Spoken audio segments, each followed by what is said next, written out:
One of the nice things about going scouting in the winter, or just going to take photos in the winter in general, but specifically scouting for photos, is that there's no foliage on the trees, so you can kind of see a lot more. It's a lot more open, and also, as this video will probably prove, a lot brighter.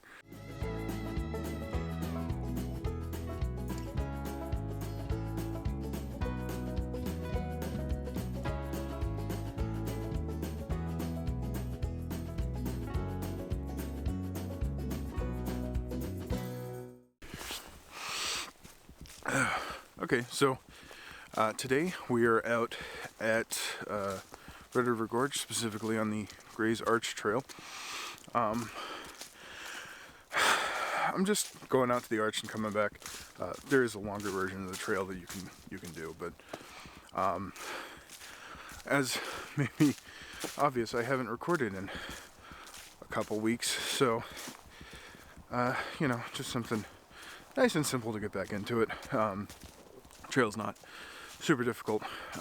Now, one interesting thing to note, and we might get an image from there later, I don't know, we'll see, is that there is an overlook of the arch that is only visible during the winter because otherwise the canopy just kind of blocks it. So hopefully we can get a nice image of the arch, and you know, I'm not really expecting anything today, just getting back into routine.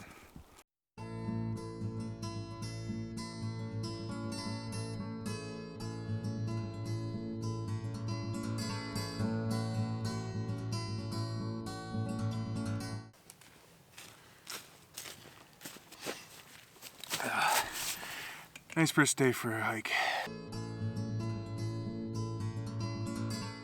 I am generally a fan of going hiking in the winter over in the summer. I mean, they're similar in terms of like photographic quality, in that it's a relatively bland time of year, and of course you can find great shots in both.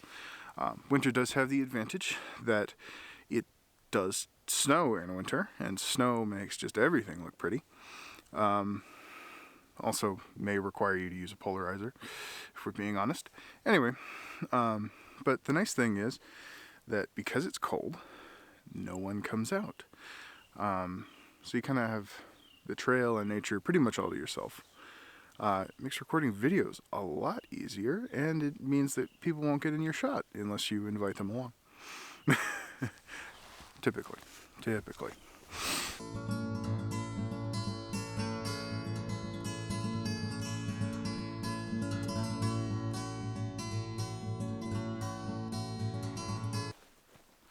Would you look at that view?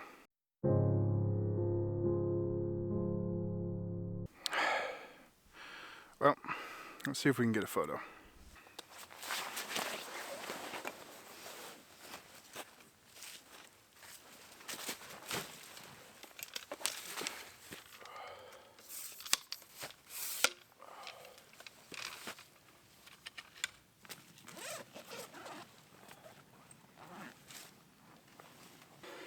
This is one of those scenarios when you definitely want to use a lens hood, just because the sun is in the shot, and we don't want any sort of, well, we want to reduce the amount of ghosting we might get.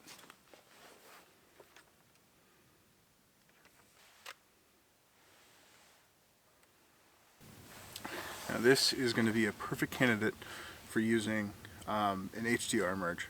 So what I'm going to do is I'm going to go ahead and bracket my exposure. We're going to do 5 exposures from -2 EV to +2 EV. Probably actually going to drop it down a little bit more. And we may have to put the polarizer on this.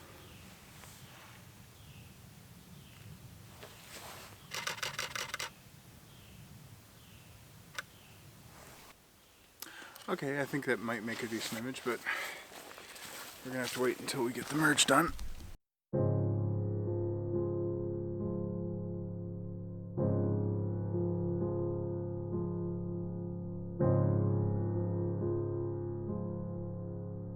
You know, now that I think about it, I might want to come back to this location sometime in the late afternoon.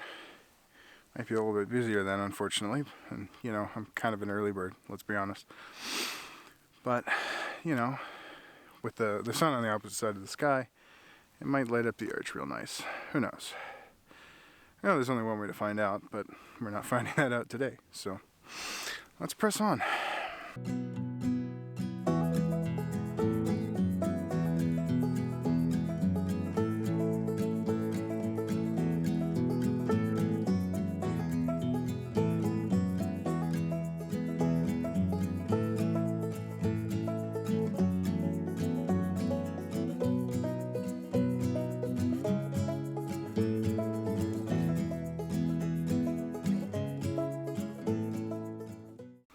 I got 3 potential compositions. The first one is kind of looking up the arch. Kind of iffy on it. I think the texture might work out very nicely for a photo, but no guarantees there.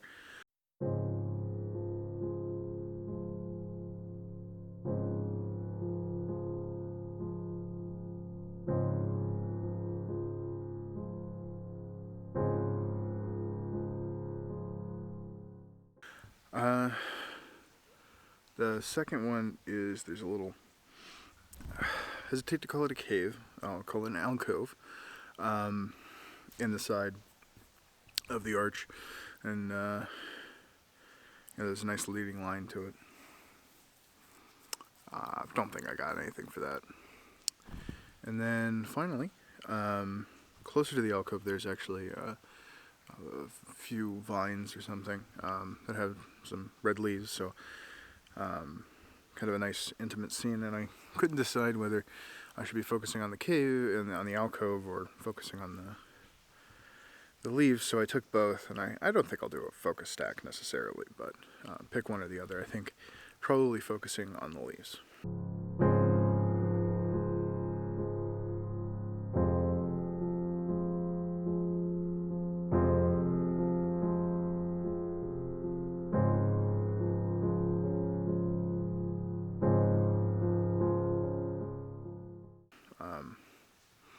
But I won't know for a while.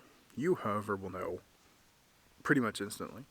And of course, if nothing showed up on the screen there, then it didn't turn out well. So I just skipped it. Well, I think I'm going to take a decently long break here, and then just the hike back up and out. So yeah, I'll film that a little, and then video's over.